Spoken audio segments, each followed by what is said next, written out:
Il y a quelques mois de cela, j'ai raté un concours. Un concours qui était pour moi très important. C'était le concours de policier adjoint, parce que je vais entrer dans la police nationale. Les épreuves sportives s'étaient bien passées, aucun problème, c'était même trop facile, je vous avoue. Les épreuves psychotechniques n'étaient pas éliminatoires, donc j'ai fait les tests, je m'en suis plutôt bien sorti, je l'estime, et j'ai pas raté. Et puis l'oral. L'oral, il y a eu un petit souci. L'oral, j'ai décidé de me montrer à nu, d'être honnête avec les gens, de parler de mon histoire, de mon passé, de raconter pourquoi j'ai envie d'être policier, à savoir parce que j'ai vécu une agression. Et grosso modo, pour la dire courte, j'ai fait tout ce qu'il fallait pas faire. Et ça, je me rends compte qu'après coup. Tenez-vous bien parce que ma note, elle est horrible. J'ai eu un 3 sur 20. 3 sur 20 à un concours que j'avais préparé. Je m'étais préparé à ça et depuis des années, j'ai envie d'être policier. Ça fait maintenant vraiment longtemps que c'est un métier qui m'intéresse. Le souci, de une, j'avais un putain de sweat. Ouais, j'avais un sweat à capuche le jour de l'entretien. De base, j'avais prévu une chemise, mais vu qu'il faisait froid, bah, j'ai pas enlevé mon sweat et voilà. Bon, ça fait pas très professionnel déjà. J'ai raconté mon histoire comme si je parlais à des potes ou comme si je faisais une vidéo YouTube. Donc je dis, hey, déjà, faut savoir que mon enfance n'a pas été facile. Non, c'était pas professionnel. J'ai parlé de mes problèmes de colère, j'ai parlé des problèmes que j'avais avec le regard des autres. Je me suis mis à nu, j'ai parlé de mes défauts. J'ai voulu être honnête. En fait, ce que j'imaginais, c'est qu'en étant honnête, je serais sélectionné comparé aux autres candidats qui, eux, ne sont pas honnêtes, qui, eux, se mettent en avant constamment, qui, eux, dans ma tête, hein, qui, eux, sans doute, détournent la réalité pour ne dire que les choses qui les arrangent.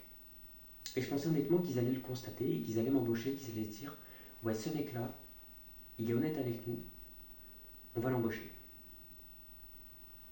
Non, ça marche pas comme ça. Ils m'ont mis une note de merde, j'ai pas été pris et je vais recommencer pour le prochain concours.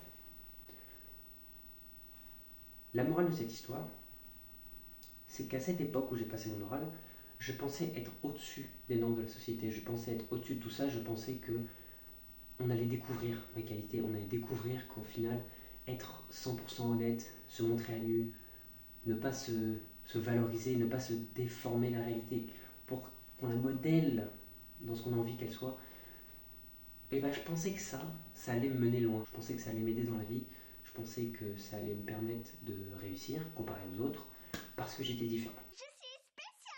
Mon CV avant n'était pas très soigné. Les lettres de motivation que j'envoyais avant n'étaient pas professionnelles. Grosso modo, les lettres de motivation que j'envoyais, c'était j'ai envie de travailler chez vous parce que j'ai envie d'avoir de l'expérience et que c'est fun, en gros. Donc, non, ça n'a pas fonctionné.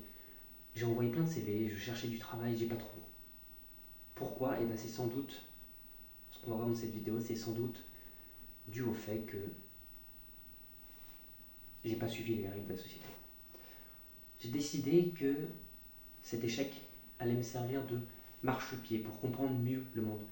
J'avais jamais fait d'entretien d'embauche, j'avais jamais été dans une telle situation, je connaissais pas le monde du travail. Ok, j'ai 18 ans, j'ai jamais travaillé autre qu'un CDD de 2 semaines. Donc voilà, l'effet de Halo de une est très efficace et très puissant, et que j'avais pas joué dessus malheureusement à mon avantage. Et que de deux, il y a des normes de la société, il y a des normes, tu peux pas faire autrement que suivre ces normes si tu veux maximiser tes chances. Tu peux choisir de aller en entretien d'embauche avec des vêtements un peu à l'arrache, avec une coupe à l'arrache, voilà, et dire ce que tu as envie de dire avec ta propre éloquence. Bien sûr, ça peut marcher. Ça peut marcher, mais tu sais, tu te moules au calque de ce qu'on attend de toi, à savoir être bien soigné, avoir des jolis vêtements, arriver classe, parler de manière professionnelle, t'as beaucoup plus de chances d'être embauché, honnêtement. Et ce qui te différenciera des autres, c'est ce que tu vas dire, évidemment, mais il y a une manière de le dire. Et moi, la manière dont j'ai parlé lors de mon entretien, visiblement, n'a pas été correcte du tout, puisque je me suis retrouvé avec un 3 sur 20. Et j'ai repensé à une phrase que j'ai vue dans une vidéo, qui est ce n'est pas parce que tu ne veux pas jouer aux règles de la société que tu ne joues pas aux règles de la société. Et ce que ça veut dire, c'est que tu le veuilles ou non, le monde tourne autour d'une manière de penser, d'une manière de voir les choses. Tu vas en entretien d'embauche, il faut que tu sois place. il faut que tu sois bien habillé, professionnel. C'est comme ça que ça marche. C'est comme ça que ça marche. Tu veux paraître fort, il faut que tu sois musclé. C'est comme ça que ça marche. Tu peux pas arriver en étant super maigre, je prends mon exemple, et dire à tout le monde, hey, je suis super fort, regardez ce que je sais faire. Les gens n'en ont absolument rien à branler. Pourquoi? Parce que l'apparence que tu renvoies, c'est pas ce que tu es en train de dire. Il y a une contradiction. Si demain matin je vais voir un coach sportif et que le coach sportif est obèse, il peut être hyper fort, il peut avoir gagné des compétitions. Au premier abord, je ne vais pas me dire ça. Au premier abord, je vais me dire, c'est une fraude. Et là, c'est pareil.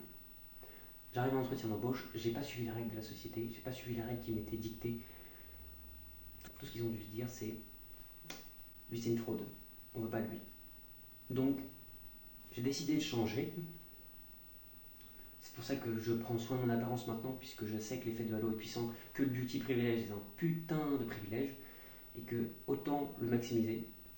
Donc, je me suis acheté un cadran, très joli manteau d'ailleurs. J'ai une petite veste qui est un peu plus classe, un peu plus ajustée. J'ai un jean, j'ai une petite boucle d'oreille. Et maintenant, surveillez ça. Et maintenant, je me moule aux règles de la société. On veut que je sois comme ça. Ok, pour mon objectif, je suis obligé d'être comme ça. Ce qui m'a fait foirer mon entretien, c'est pas le sport, c'est pas les écrits. Je manquais pas d'intelligence ni de force. Je manquais d'intégrité à la société. Je manquais d'attache à ce monde. Je me suis acheté un costard et croyez-moi, je vais y aller en costard. S'il faut pour réussir que je fasse ce qu'on me dit de faire, je le ferai. Parce que ce que je veux, mon objectif, est plus important que ma manière étriquée et ma manière totalement auto-centrée de voir le monde qui consisterait à croire qu'on va découvrir que je suis une personne incroyable et que je n'ai pas besoin de faire ce genre de choses, je n'ai pas besoin de m'habiller bien, car je sais au fond de moi que ça ne change absolument rien. L'habit ne fait pas le moine. Mais le fait est que le monde fonctionne comme ça. Je n'ai pas le droit, je ne peux pas faire autrement. C'est comme ça que ça fonctionne. Donc à toi qui regardes cette vidéo, si toi aussi tu étais comme moi et que tu pensais que les règles de société, les règles d'hygiène, de politesse, tous ces trucs-là qui sont chiants, on se l'accorde. Ça sert à rien pour nous. Euh, Qu'est-ce que je vais en foutre de m'habiller bien? À l'époque, j'en avais absolument rien à foutre. J'avais une coupe de cheveux de merde et ça m'allait totalement. J'en avais absolument rien à branler. Mais tu sais quoi, après coup, je regarde les photos, je me dis, putain, j'étais moche. Si toi aussi tu penses que ces règles débiles de cette société ne s'appliquent pas à toi, et bien sache que si, elles s'appliquent à toi, elles s'appliquent à tout le monde. Donc si tu t'habilles mal, si tu te comportes mal, que tu n'es pas poli, que tu fais des choses qui ne sont pas correctes en société, tout ce qui va se passer, c'est que les gens ne vont plus te calculer, les gens ne vont plus s'intéresser à toi, les gens ne vont pas t'offrir d'opportunités parce que tu seras en dehors de ce système. Alors oui, il y a plein de gens qui ont envie d'être en dehors de ce système. Et en l'occurrence, moi, je vais être policier, et être policier, c'est être dans ce système. Ça ne fonctionne pas d'énumérer tous ces défauts pour dire embauchez-moi. Regardez, embauchez-moi, j'ai déjà frappé des murs parce que j'arrivais pas à contrôler mes émotions à l'époque. À l'époque, hein. Regardez, embauchez-moi, j'ai des problèmes avec le regard des autres. Regardez, embauchez-moi parce que je suis pas une personne si incroyable que ça. Mais embauchez-moi parce que, au fond de moi, je sais que j'ai de la valeur. Non, ça marche pas. Ça marche pas. Tu veux te faire embaucher, faut se vendre. Tu peux pas combattre la société. C'est soit tu décides de te mouler à ces règles et donc de profiter des avantages, soit tu décides d'être en dehors du système et donc de ne pas profiter de ces avantages. C'est ton choix. Soit les avantages, soit la liberté absolue. Tu choisis. Je vous souhaite un bon courage à vous tous et on se dit à la prochaine.